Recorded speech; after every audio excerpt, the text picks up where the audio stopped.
Gibran X Rivera. That's right. I always keep the X real. Right. Here we go.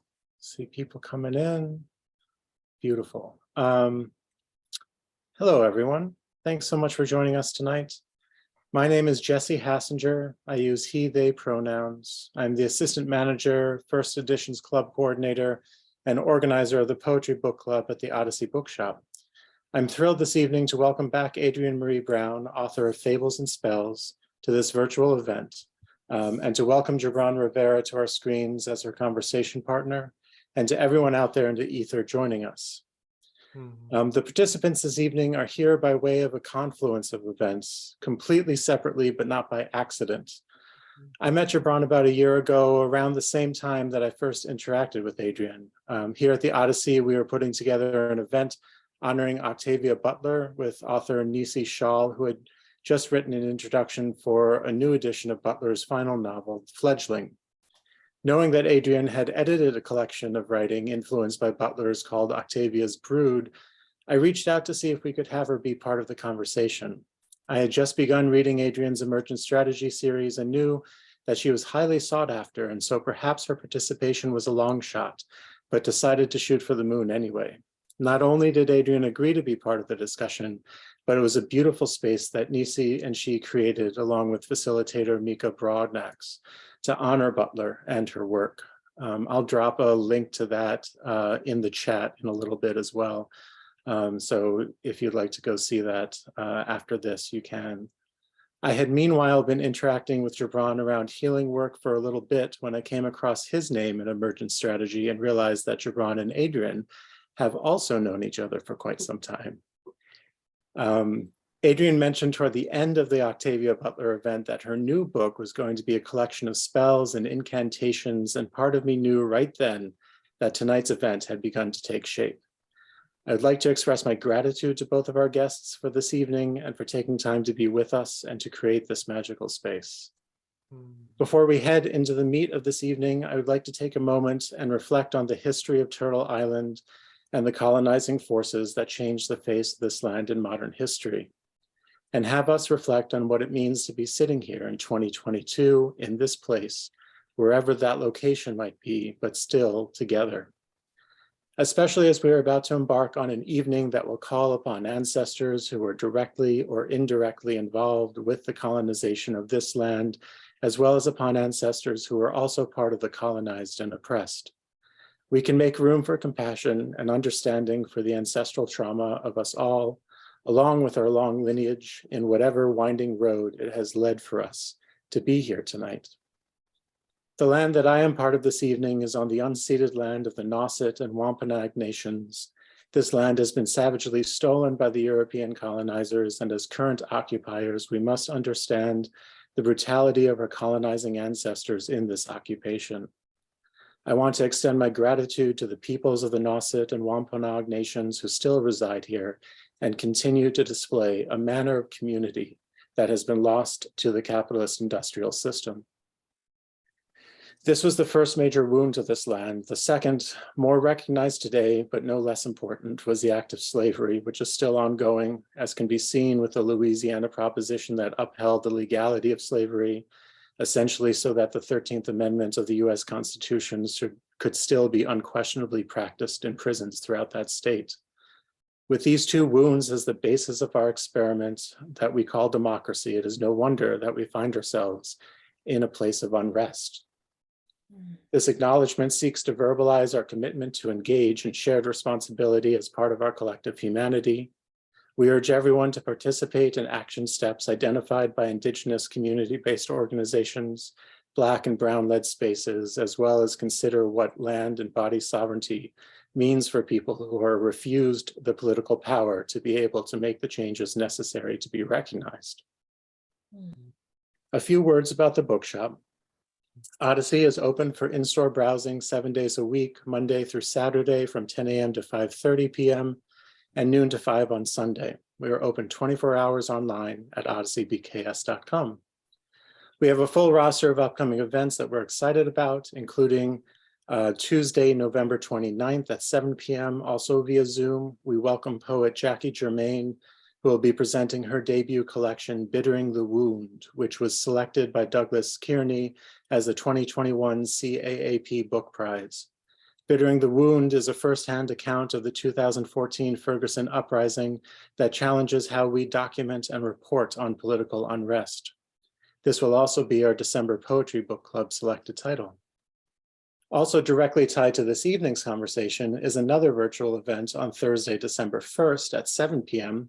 with Susan Raffo, author of the Emergent Strategy series book, Liberated to the Bone. Yay. Rafa will be joined by Implementation Director for Northampton's Division of Community Care, Sean Donovan, and Structural Therapist, Derek Weiss. Liberated to the Bone explores a way to deepen our understanding of the relationship between social justice and the world of healing as individuals, communities, and societies.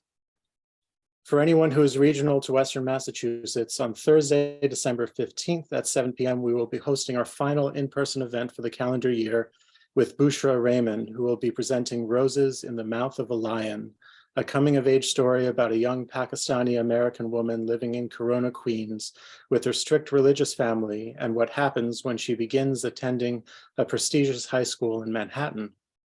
For readers of On Earth We're Briefly Gorgeous and My Brilliant Friend, Roses in the Mouth of a Lion is an unforgettable story about female friendship and queer love in a Muslim American community.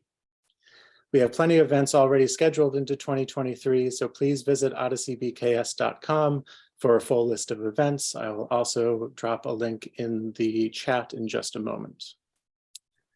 Our guest author tonight, Adrienne Maree Brown, grows healing ideas in public through her multi-genre writing, her music, and her podcasts. Informed by 25 years of movement facilitation, somatics, Octavia E. Butler Scholarship, and her work as a doula, Adrienne has nurtured emergent strategy, pleasure activism, radical imagination, and transformative justice as ideas and practices for transformation. She is the author, editor of 7 published texts, and the founder of the Emergent Strategy Ideation Institute, where she is now the writer in residence. Our conversation partner this evening is Gibran Rivera. Gibran is an internationally renowned master facilitator.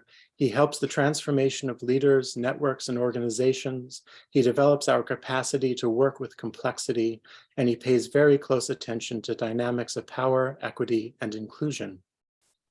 Fables and Spells is a vibrant selection of visionary works, both previously published and brand new. Included here is Brown's most beloved story, The River, as well as the 2 sequel tales of her water trio. The remaining 67 pieces explores moments of beauty, conflict, and transformation that also weave deep, radical lessons.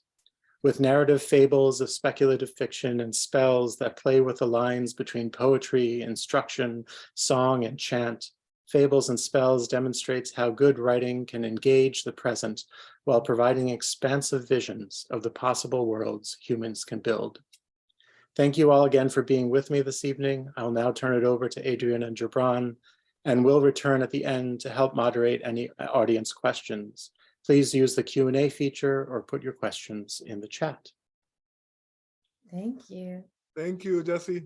Great to be here with you, Adrienne. I am beyond excited and just, yeah. It's so good. I'm like reunited. Here we are. It's amazing. So friends, Adrienne and I have known each other forever, but we have not been closely in community for a long time. And so this is really special, like a great way to actually be in conversation. Adrienne, I was hoping you would allow me to try to apply some of what you're teaching in this book by actually casting a spell. And you can tell me if I've done a good job or maybe even jump in and add some of your magic to it. Does that sound like a good way to start? Sounds great. And just listeners, asking for your consent because the spell is being cast towards you. So if you need spell blockers, go ahead and do that. Can I try? Let's try. Let's see. Just Let me try it see out what loud. you come up with. Let's see what we Okay. try. On this last quarter moon of tonight's waning moon, before this poet witch that flows from herself, drawing from the braids of true friendships of the young, calling on the threads of this longing of the ages, opening to flickering visions, alive in this space between us, casting blessings sourced from wells of care and love, that all that happens here tonight may touch heart, unlock magic, and give voice. Does it pass Oh your... yeah, I think that's a beautiful spell. Well, how do you feel having cast this? Well, I mean, I was quite nervous reading it, more nervous than I thought I would be, but it's because I'm before the witch herself. So I definitely feel kind of an intention spoken into the space, Yeah. and a desire for it to touch and move in ways that are beyond anything that you and I can actually control, Yes. except to show up for. Yes. And I think that's so much of what I learn from you as I read your words. Yeah. So Yeah, I part of... think that's great because spell, I mean, it's like the spell is such an embodied practice, right? Like it really is like, I keep thinking of like we're all wind instruments and we're like, ooh, what am I blowing across my whole soul, my whole spirit? And so often I'm like the spell, you can really feel when it's like, oh yeah, wow, that intention was rooted in me and now I can feel it moving in the world. Right. Yeah. Well, I'm glad you go there, because that's what I wanted to ask you specifically about. What does it look like or feel like when you cast a spell? Do you see like the faces of the people who it's for? Is there like a liquid light emanating from your fingers? Are there little stars taking fractal shapes in all directions? What is it what like happened? in your body and your vision as the magic is happening? I like this question. When I have nothing else to do but cast the spell, like when I'm fully in that moment, I feel it usually in the palms of my hands and the soles of my feet, as it feels like something is starting from my heart and going out. Like, and I often will put my hands up and extend my hands while really having my feet as close to the dirt as possible, so that I'm kind of like, okay, pouring in, pouring out. That energy is what it feels like in me. But then in a given day, there's a lot of smaller spells where I might not reach that full feeling. And in that case, a lot of times what it feels like is an emotion is moving through me. And I want to be in a shaping relationship. Octavia Butler talked about shaping change. Right. So I'm like, oh, there's something that feels maybe beyond me, beyond my reach, beyond my power. But I want to cast a spell that is sort of like, can I partner with the universe? Can I partner with the elements that are larger than myself to just offer some manifestation around whatever this is? Yes. And and then I feel like a little release, like, okay. Yeah. I really walk around like with a little altar in my mind. I light candles at the altar in my mind. I like do a lot of the spiritual hygiene work in this internal altar, which I think I developed because of years as a traveling facilitator. And I was like, I'm constantly on the go and I have my tarot deck with me, but I can't actually bring everything. Like I can show you my ancestor altar is like this huge, massive whole thing. And so I'm like, okay, I don't have that with me everywhere, but I do. Right. So I just feel like I'm always, the spell is a way to tie into that as well. It's just like, okay, what is the altar offering of this moment? It's so evident that you do that not just with your spells, but certainly I've been in your presence and your work, so I know that you embody it when you're working and holding space. But it's amazing how perceptible it is in your actual writing. And in the very introduction, you talk about both being an intuitive witch, right? And then you have this like thing about, I love this kind of shyness about, I hesitate to call myself a poet, right? And what I hear from that is like, it's not this, I'm not following formal paths here. I am in this embodied kind of communion with this thing that is moving through you. And so I'm just kind of feeling more into that as you speak it. It's one of the things I think it's one of the ways that I have been healing around displacement, right?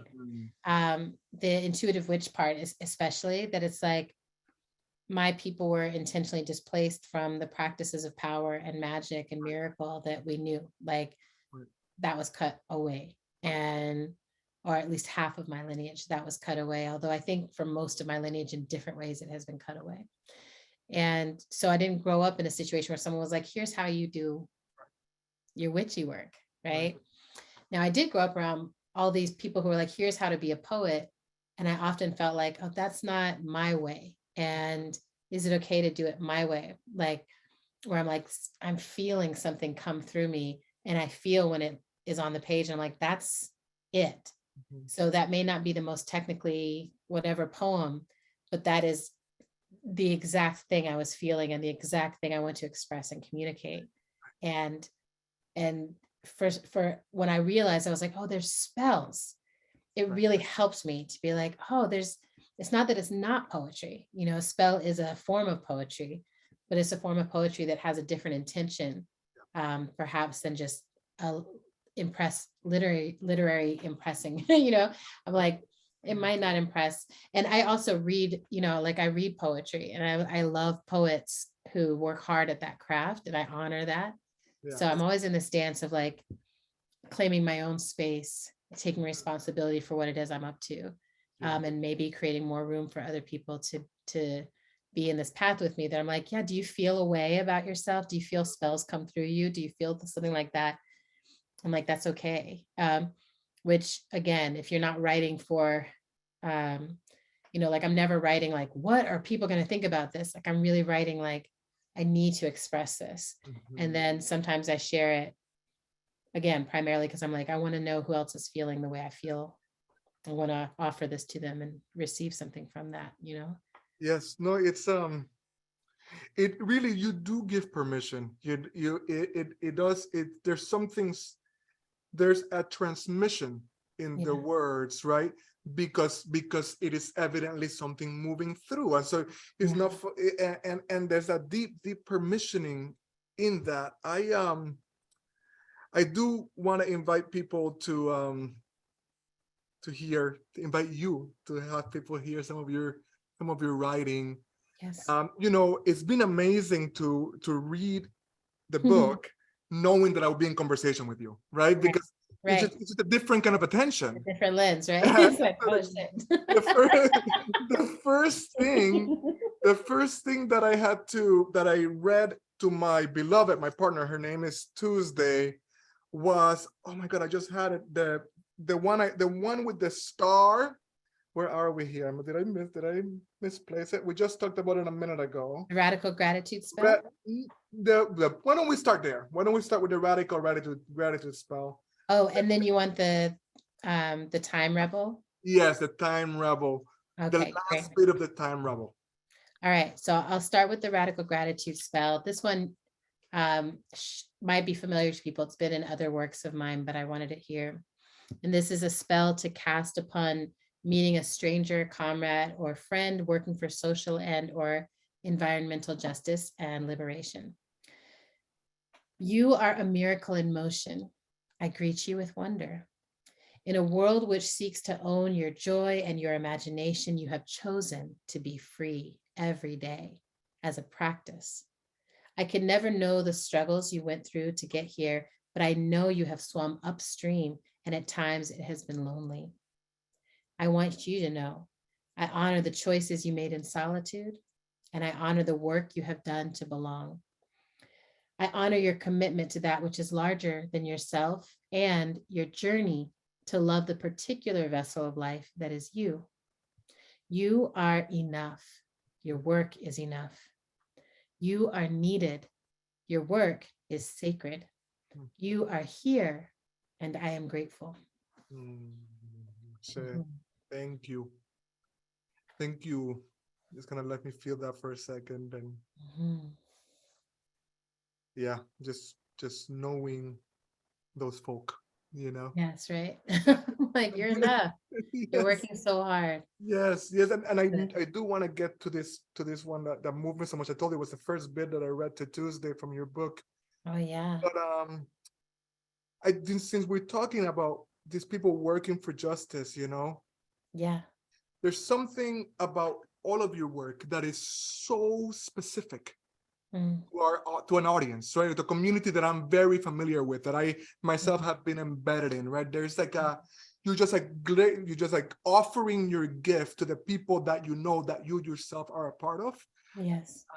And I also see the way in which you also are always like you got a bit of a foot or a second of beyond and out, right? And you're like, I am yours. I see you. I celebrate you. And look at this. Yeah. And I'm also of this. And I wonder if you can talk to the way you experience that tension, for lack of a better word, in you. Maybe you don't experience it as tension, but I do. It's like yeah, I mean, I think that it's interesting. It's a tension only if I think that they're at odds, or if I think in binary, I'm like, oh, I can only be of this or of that. Then it feels tense, right? Because I'm like, oh, where's my belonging in all of this? And I think that especially when I was deeply, deeply in movement work, one of the things that I was always trying to interrogate was the feeling of us, them. Like there was like people doing movement and everyone else. And I'm like, I think that that's a relatively new way of thinking about working for change. And I think the longer path, and maybe I do think the more effective path, is that people have lots of different work in the world, and they also contribute to trying to change the society that they're part of. So I think that's what you feel in me, is that I'm like, yes to all the people who are like, I am professionally nonstop full-time working on trying to change the world. Absolutely. That's where I reside. And if we are going to actually have the impact we want to have, I also want to constantly be inviting people into the sanctuary of movement, and inviting movement to be a sanctuary that is welcoming, so that we can constantly be growing the idea of it's my responsibility to transform the world, and transform the conditions of my people. Yes. Sure. No, I see that. I feel that. I'm grateful for it. Yeah. Deeply grateful for it. And so if I can point us towards that piece where she's corresponding from heaven, because I think it's a great balance to the immediacy of climate justice, right? Yes. And then you're here holding this perspective, which I won't speak of it. You'll just read it. So the story, it's a short story that becomes a poem kind of in the process, because the author is someone who is of a sect of humans who have decided to opt out of time. They've opted out of the way that humans do time, the linear, nonstop process. So they've opted out, they've decided to become perennial, and they have a whole scientific process by which they become perennial. They live forever, they don't die. And now this author is like, I actually do want to die. I want to experience that. I feel like I've done everything I wanted to do. So this author returns back into time and gets to go through death. And then this is a correspondence from the author. The author corresponds from heaven. You think maturity is being an elder human. Maturity is becoming a black hole. We who are made of stardust die, and the dust returns to dust, folded into or blown over the surface of whatever planet we have known as home. And the star in us returns to the stars. Soul being the bright force of the universe, we materialize and split, materialize and explode, materialize and dissipate until we learn to die as if simply falling down over and over, childlike, until we learn to live as if precariously standing. It takes us lifetimes, so very long, to learn to be. But then life begins. We become our own gravity, collective bodies of soul belonging to each other. We are each other's root in the vastness of space. And one day, when we have done everything a star can do, burn, grow, beam, participate in constellation, burst beyond ourselves, we become so thick with ground that we finally learn to hold on to everything, to reality and imagination, in form and ever-changing, swallowing only that which is ready to be tasted. Inside every black hole is a heaven, a state of being capable of abundance, solitude, magic, and rest, with a boundary where every construct of time stops because we need not measure eternity. Everything in the known and unknown realms will eventually be folded into such heaven. The galaxies exist to feed gravity, and gravity exists to hold life. Once swallowed, we can be present, by which we mean full on the present, which was never a moment, which was always here, in need of nothing, at peace in the glory of enough. Mhm.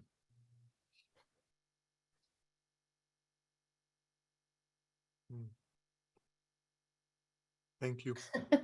So powerful. It really, Thank really you. is. And it's yeah, I know I want to let our listeners in with their thoughts and questions. And I just again wanna really just poke again or prod again is what is it like to know this, right? This just moved through. You just spoke a truth in a world that is facing a crisis of meaning, right? And you have this you're speaking in this mythopoetic language, right? That is exactly the tongue that we need to hear in order to remember the truths, right? That the ancestors held and sang, right? That's like, what is it like then to move in the world with it, to know it, and let it move through you in this way?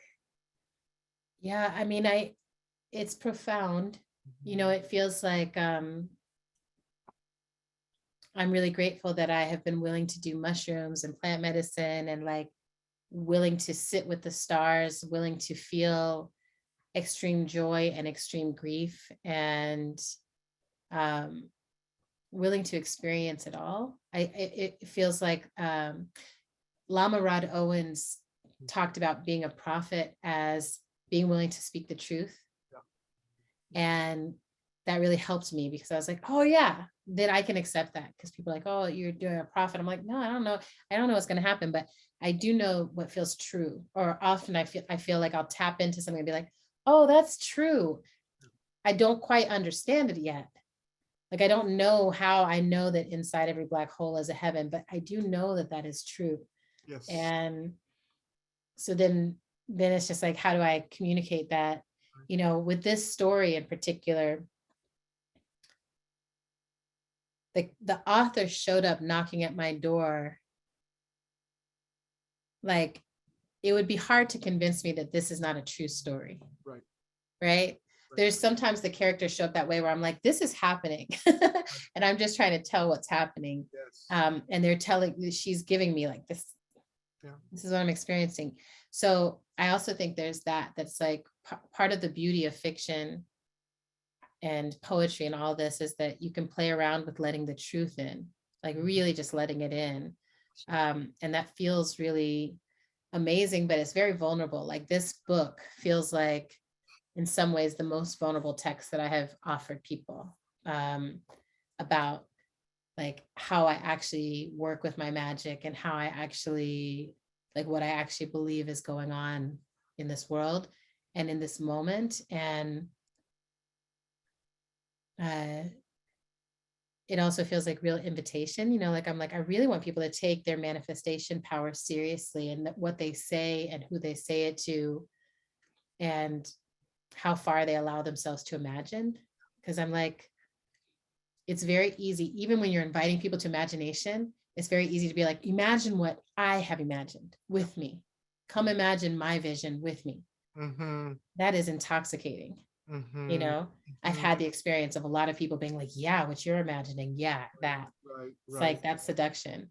Right. And it's such a different thing to be like, this is what I'm imagining. What are you imagining? Yep. Yeah. Right. And I'm sure it's different. Yep. And that's the kind of different conversation that I'm interested in. I can see that thread from knowing you, right? 20 years ago, like, that is still the thread, right? Like, Yeah. how do I stay true to what is moving through me and express it?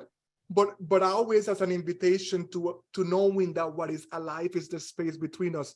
When I invited people here, people in my newsletter, Yeah. to come to this, I Yeah. was like, this is all the things you should know about Adrienne, prophetic, mythopoetic, all the things. And then I'm like, and check out her Instagram, because there's this way in which you're just a dope, fun, quirky, insecure sometimes person. And it's just like, you just show your humanness there in this lovely way. And I'm like, and I think that's like where the witchiness is so different from other spiritual forms, because it is magical but earthen, you know?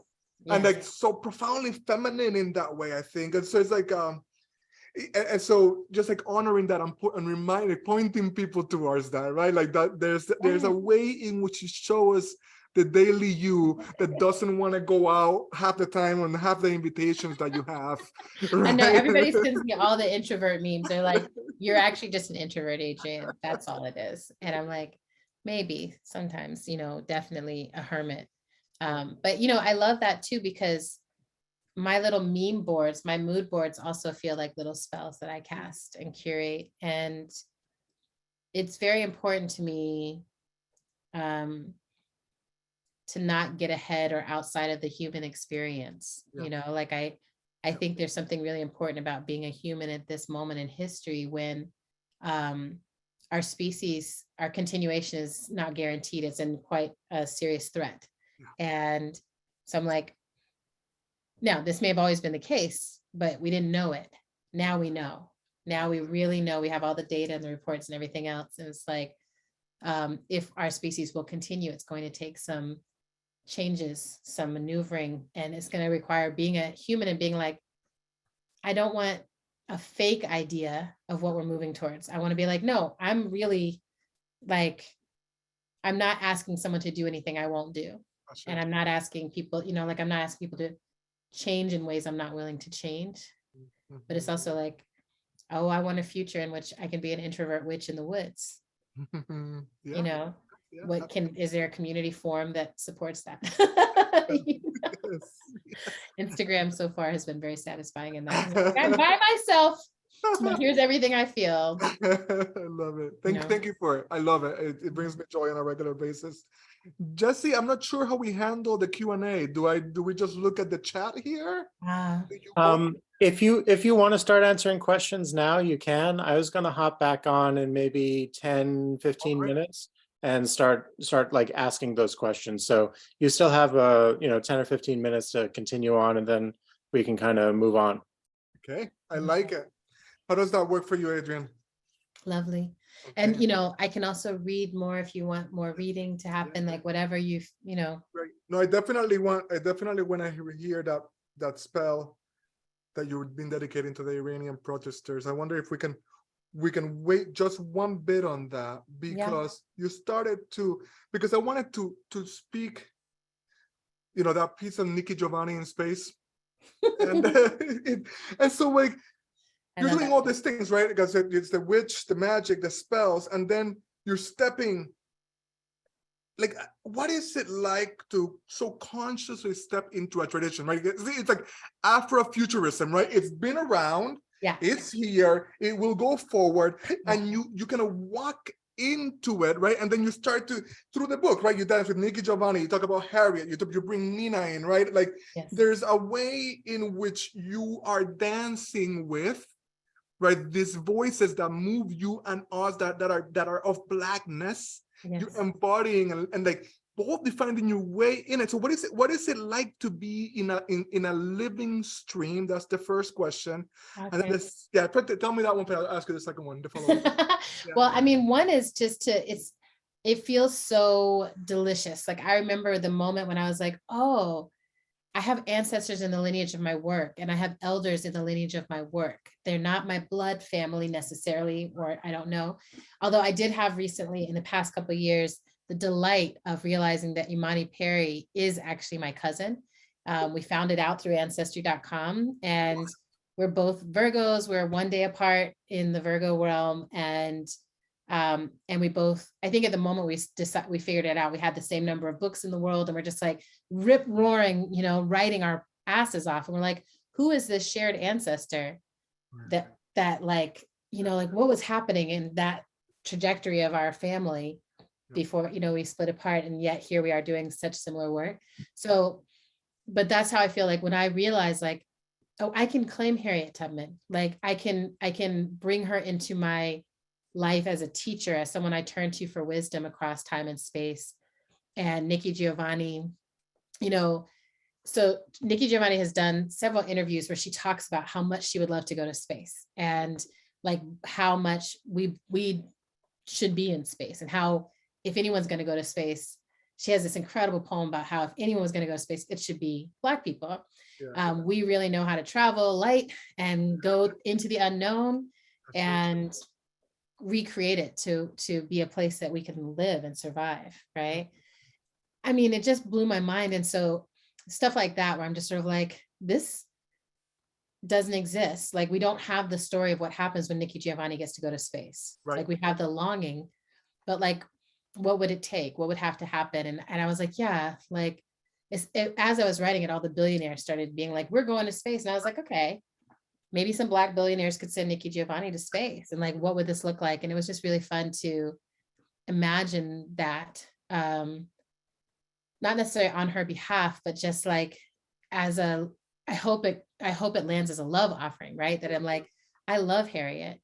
Mm-hmm. I love Nikki Giovanni. I love Nina Simone. I love Octavia Butler. I love all of these, for me, my lineage, like when I'm lifting people's name up all the time, I'm like, I love this person.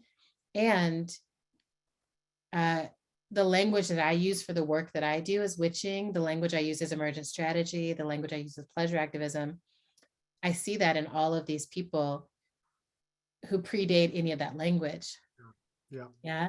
So, for me, seeing Black people in the future is what Harriet Tubman was doing. Right? Yeah. She was like, I see Black people in the future. Yeah. She's like, I absolutely know that we're there and we're free there. Mm-hmm. I'm like, I'm in that lineage. That's all, like, I'm like, we're still doing that same thing of trying to be like, what would it mean for Black people to be free in the future? And I think the thing that's exciting about inserting myself in the narrative of it all is that I insert myself with the consciousness of being one of the freest people to ever live, particularly one of the freest Black people, mm-hmm. right? That I'm like, because of work that y'all did, Amen. On all these different, front lines, yes, I'm able to exist in a way that feels very realized and very satisfying, and comes with a huge amount of responsibility of how do I make this available to more people. And so far, writing these stories is one of the main ways, I know I'm like, here's how I was made, if you want access to this, you can have it. So. Yeah, thank you. Thank you. Just like, what a line, at a truest line. I'm one of the freest Black people that has ever lived, and it is because of you, it's like, yes. And it just places us, I think of our work a lot as like a forward facing remembering, Yeah.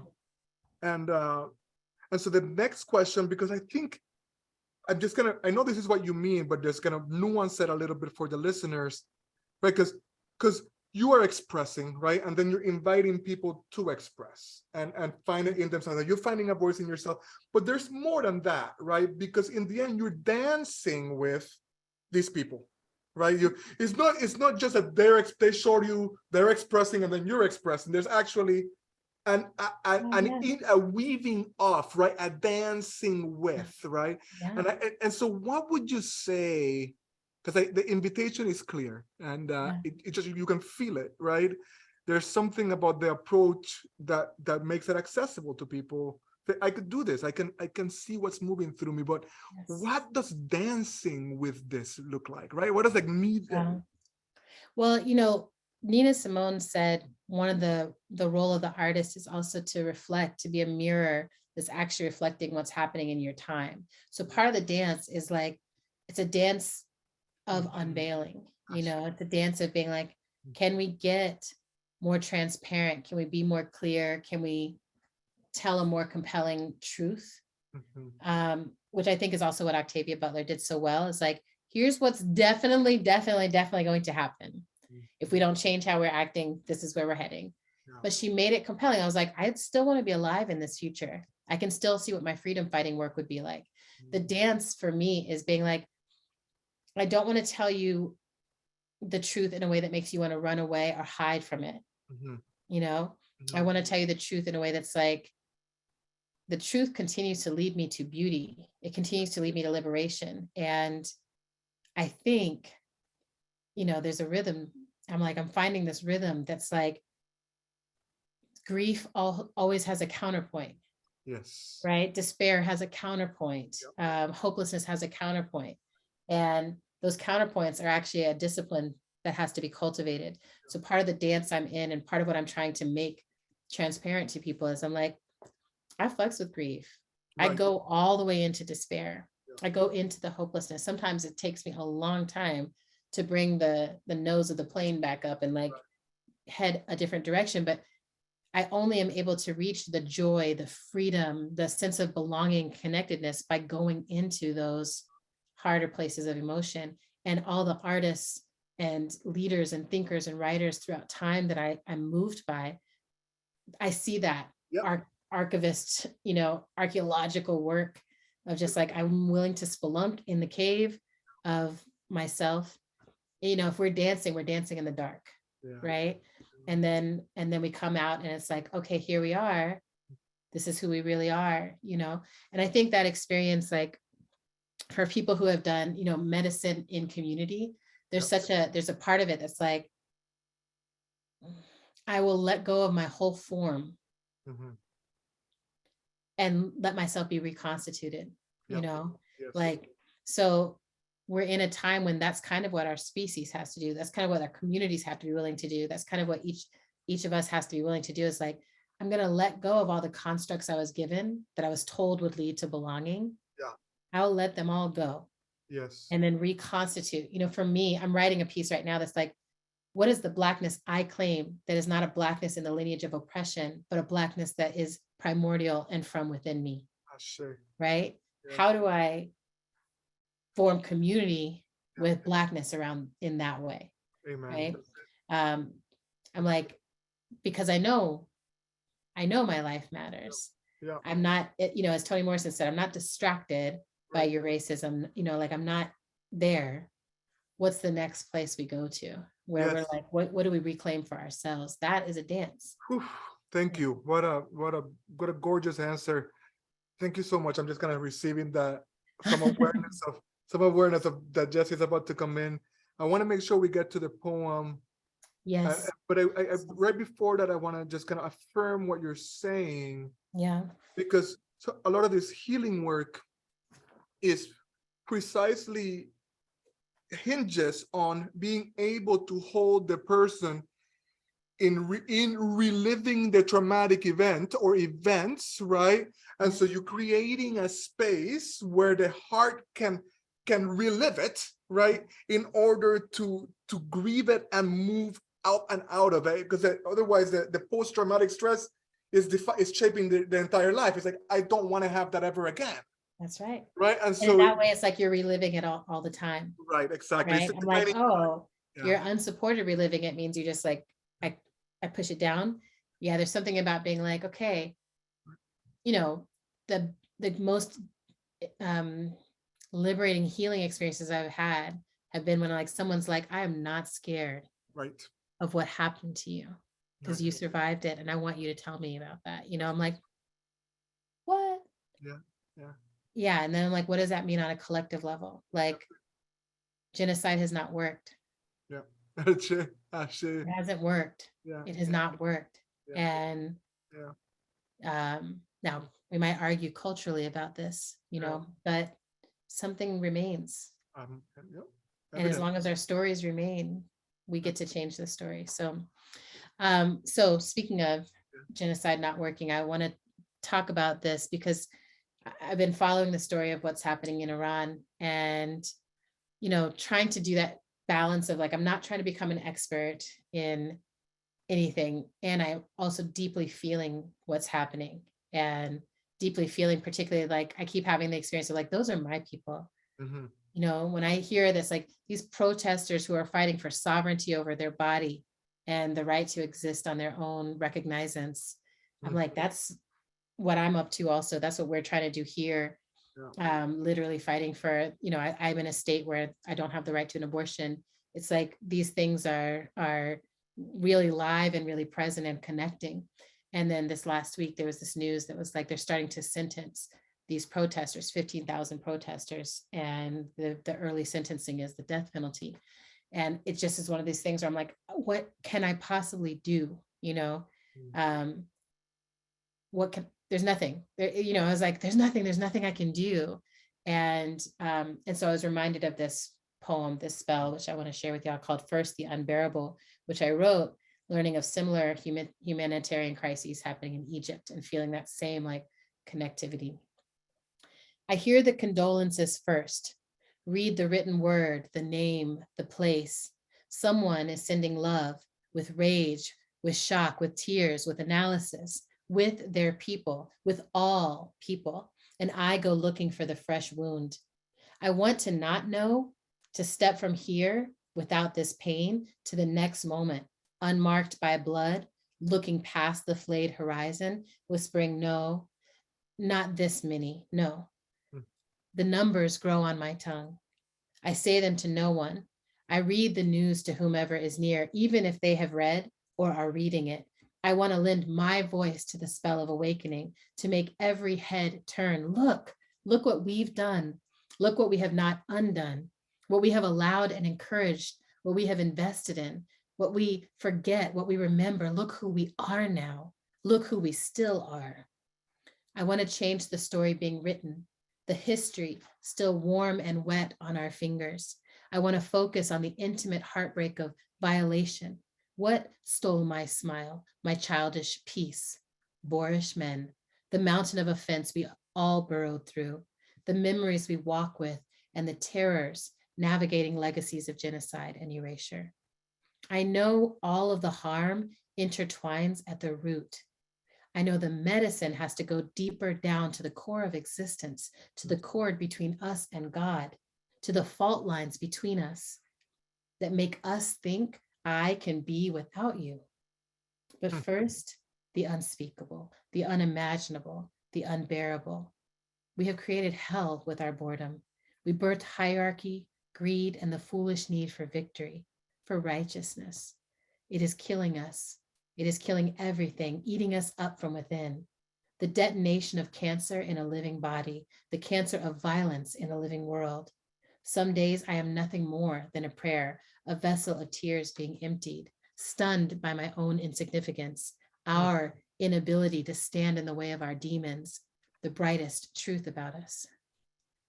Some days I have to focus on one story out of the hundreds of deaths, one person telling God everything, feeling the sacred flood of all their senses, planning the next meal's portions and what to say to their sweet and distant lover. One person remembering they are enough. One person smiling as they gather themselves for the world outside, enjoying the mundane pleasure of bodies all around, in and of faith, wearing faith, speaking faith. The doors will open. The violence will burst in, so sure of itself, so wrong. I will learn your name in your absence. Perhaps I cannot fathom the entirety of gore, the scale of destruction we have committed to, but you, stranger of faith, comrade in the act of prayer, beloved to your God, your mother, your son, you I will grieve for. Mm. You I will grieve for all the time and sea between us. I feel the shock of losing you. It is a devastation. I would have loved you, but my species, we are terrified of love. Mm.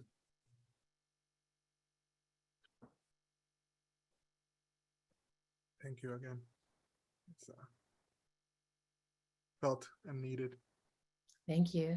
Thank Thanks you. for sitting and listening too. It's always this awkward, like what to do. I'm like, I'm gonna read. I'm like, I never know what quite to do with myself.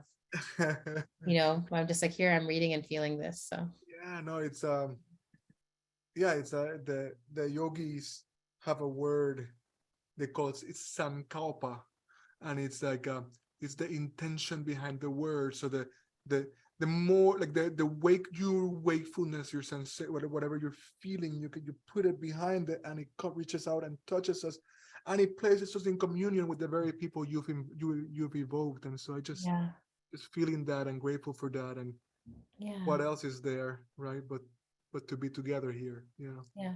yeah. I just Thank you. did Thank you you so much change? for that. I just took my sweater off. Okay. I was like, hold up, are we doing costume changes? Because I can go. Like I have other Um, I want to thank you for reading that poem. I actually just read that today in going through a few of the pieces, and it spoke to me very strongly today when I read it. So it was beautiful to be able to listen to you and to have your voice thank you, speaking those Jesse. words. Um, we'll go over to the questions. We have a couple here. Okay. This first one is from Karen Cardozo. Okay. Adrienne, I am Maya and Benji Hart's neighbor in Amherst. So hello Aw, from our hood. Loved yeah. hearing your chat with them on your End of the World podcast. I'm currently teaching emergent strategy now at the WGSS at UMass. One of my students is still raving about your visit to Laura's Imagining Justice class last week. I signed Oh, your On Being chat with love Krista that. Tippett and wondered if you could say more about this imagination battle. Clearly, facts aren't all. Toni Morrison always said truth and error is the real opposition, not fact and fiction. Why are we so willing to accept that current reality is true? How can we work our imaginative, speculative manifestation powers? Mm. Okay, Karen, this is a nice thick question. That's that thick. Yeah, so the imagination battle concept, I first heard from my friend Terry Marshall, who's part of Intelligent Mischief, and does really brilliant, creative work. And it was really moving to me because it felt very much aligned with all the obsessive nature that I had around imagination work and feeling like, always when I was facilitating, I was like, what are we dreaming? What are we envisioning?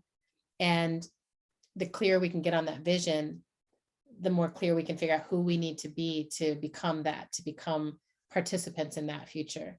And because I always hate this idea that's like, oh yeah, there's the vision and we're just going to be exactly like we are now and somehow we're going to manifest that. And I'm like, it's not a surprise to me that all these institutions that are trying to change the world often default back into the same behaviors that they say they're fighting against.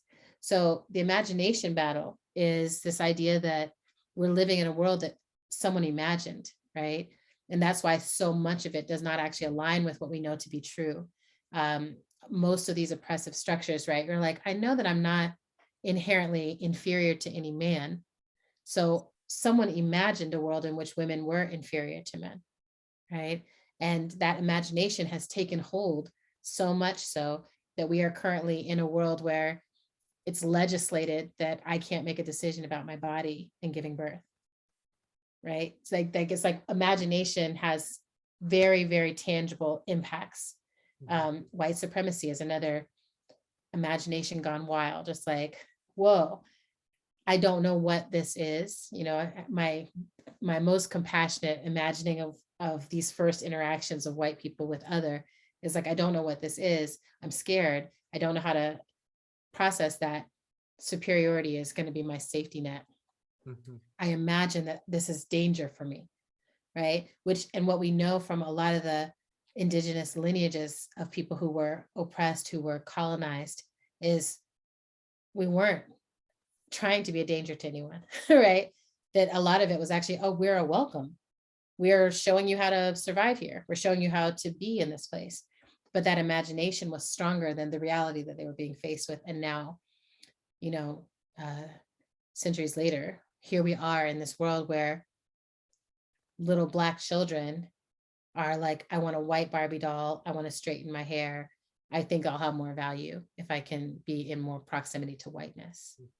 I can talk that way, etc. So the imagination battle is like, if we are living in a world that someone else imagined, we have to also imagine our way out of it. We have to imagine a world in which reality reigns, a world in which what we feel to be true about ourselves is at the center. We have to imagine what it would look like to get from here to there. Because I think, especially now that I'm living in the South, which is where all of my lineages are from in the US, they all are in the Carolinas. And so moving back here is a very intentional choice. And, but it's also a really deep and challenging choice, you know, to be in a place where I'm like, no one here thinks that they're evil. They don't think that they're bad. They don't think that they're being hateful. That's not how they're imagining themselves, right? They're imagining themselves as trying to be just, trying to create belonging. So, you know, I just think it's a really interesting, to me, it's a really interesting way to think about the work we need to do. It's like, we're in a battle, and whoever imagines the most compelling future, and I think the most inclusive future, is actually the one who's going to win this battle. And that's the only victory I'm interested in, you know? So I'm like, I do my harm reduction voting, but the actual victory that I think will be like a victory is when the majority of humans, you know, feel like I can belong safely and be myself without causing harm to anyone else. And I can focus on how I connect to this planet and survive here. Like, it doesn't seem like such a wild imagination, but to get from where we are now to that is going to take some wilding and some witchcraft and some magic. Thanks for that question. Beautiful answer. This is kind of connected to that. Okay.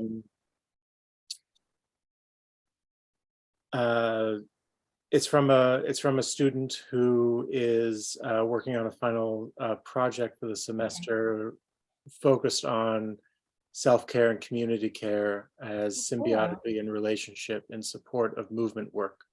Okay. Drawing on a lot of the work that we're spoken of tonight: Octavia Butler, Prentice Hemphill, Tricia Hersey, Grace Lee Boggs, Bell Hooks, Audre Lorde. Would you please speak to us college students who are dreaming, striving, creating in this space? If you are leading this workshop, what communal or experiential aspects or activities might you invite? Oh, I was like, yes, I'm going to do this workshop for you. I was like, I peep you. And I think it's really smart what you're up to right now. So, I mean, I think one of the first things that I'm always interested in is having a group sit down together and everyone actually articulate what kind of care they need, right? And documenting that so that people can see the fractal nature between self-care and community care. And it's like each person, each individual self person being able to articulate and express, here's what I need. And then actually bringing that into the center allows community care to exist. I think that we're always like, it's got to be one or the other. I'm either going off by myself and like going to spa day, or I'm like showing up to feed my community, you know? And I'm like, actually, what I think a lot of us are trying to get to is a place of mutual aid and a place of community care where each member, each person, their care needs are taken seriously. And I keep having this thought of like, how do we move from fragility to fortitude? And I think community care is the way. So I think right now there's so much assumption of like, my care needs could never be met. This place is traumatizing for me and no one can ever meet my needs. And so the way that we sometimes express those needs is like, fuck you. I need care, you know? And I'm like, okay, great. I totally get where that's coming from as someone whose care needs have been overlooked many, many ways. And I often have to remind people like, here's what I need. Remember I told you I needed that? I still need it. I actually do need it. It's a real need. So I'm like, I totally get where the fuck you energy comes from. And I think what the fuck you energy does is always put the power in the person, in the other person. It's like, I need this, rather than here's what I need in relationship to what we all need. And we are going to be the ones who figure out how to meet that need, right? I think of the work of Leah Lakshmi Pyapsna Samara Sinha, who wrote a gorgeous book called Care Work. But when I first was paying attention to like what Leah was up to, it was organizing this CRIP community that was coming to the Allied Media Projects, Allied Media Conference. And they were like, we're self-organizing. How are we going to meet our needs heading into this conference space that is not necessarily able to meet all these needs and not able to think about disability in the way that we're thinking about it. That model, it stays with me all the time. And I'm like, I want to be in community that's able to articulate. So the first part of it would just be actually practicing that. Everyone going around and saying what our needs are, and then talking about what are community care solutions that would meet a lot of these needs, right? I think that would also help break down this idea that we're isolated in our need, because a lot of times it's like, I need a ride to this place or whatever. It's like, you're not the only one. It's cold outside. Everybody needs a ride over there. We need a ride system that can help people get there, right? Or I need gluten-free food options or something. And it's like, you're not the only one. There's a lot of people who don't know that they're gluten-free, but they know that they're in pain all the time and they're not sure why. This need could actually meet something larger. So there's a lot of these things that we think are individual needs because capitalism makes us think that way. That would also be a part of the workshop, is really giving at least a brief history of what capitalism has done to our relationship to the earth. Because we live on an abundant planet that is literally designed to meet the needs of all living creatures on it. And because it has been commodified and extracted and sold to us, we think we live on a scarce planet. We think we live in a scarce world. And that, again, imagining this scarce world has produced a scarce world, right? So I think giving people that history, I've always tried to produce anti-capitalists and post-capitalists in every workshop that I'm a part of. And then I would generate a community reading list or community resource list for people. I think a lot of people actually have wisdom and practices around this care now. Like, we're a few years along this journey. So I think people sharing with each other, like, here's what I read, here's what I practice, here's what I share with people that actually helps me in this, and giving people time to really talk about that. I think that would be a good 2.5 hours. Mhm. Yeah. Plus some playtime. This is being recorded, so if you weren't able to take all those notes, you can come back to the recording. You better be writing fast. These students, they write fast these days. Yeah, right. Gonna have a couple of different recorders going at the same time. Right. I'll close this out with the last comment, which isn't a question, but I Okay. think it's a nice place to kind of leave, because it brings in a couple of different things that that you've spoken on. Okay. Before we do that, I want to thank you both again for being here, for spending the time and having this beautiful discussion. I am so happy that we are recording this so that we can go back later on and revisit some of these things, because we need to be reminded of these things frequently. And we have ways that we can remind ourselves of these things, and we have ways that we can kind of listen to these conversations again. So I love that our nails are also kind of in the same. I know, right? I was noticing. I was like, that oh too. my Yeah, G, like, oh my God. Like, yeah, I Yeah. pick you. I didn't get the memo though. I'm like, game recognized game. I mean, Gibran, you know what's up? Now you know. next time. So thank you. So this last comment, I met you when the Kersigi Foundation brought you in to lead us new grantees in a workshop. You invited us to use the principles of science fiction to create worlds as we begin our planning grants. I don't have a question. I just want you to know that you changed my life. You changed the way I facilitate and how I take groups through the process of visioning and dreaming. I use the word fractal at least once a day, and I almost can't get out of bed until I can see one of your IG mood boards. I guess I should do them daily. I have a whole crew of people who's trying to get me to do them every day. And my discipline right now has been to do them just on Friday, Saturday, and Sunday, so that I can have a life and write books and do other stuff. But I feel bad because I'm like, am I colluding with the man? Because people keep being like, also, this is why I'm on Instagram. I come on Instagram for your mood boards. And I'm like, dang, should I be like not doing this because it's making more people come here? But Anyway, I'll give you as many as I can in this lifetime. I love giving them.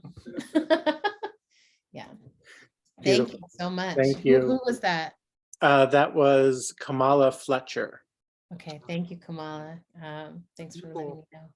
Mhm. And thank you, Gibran. I really appreciate how you showed up for this conversation and the tenderness with which you're holding this new work. And Jesse, thank you so much. Y'all are like such great supporters. And I'm just the hugest fan of like the small and mighty bookstore spaces. So yeah. Thank you. Nothing but love. Till Co-evolution next through time. friendship. Yes. Mm. Bye-bye. Bye, y'all.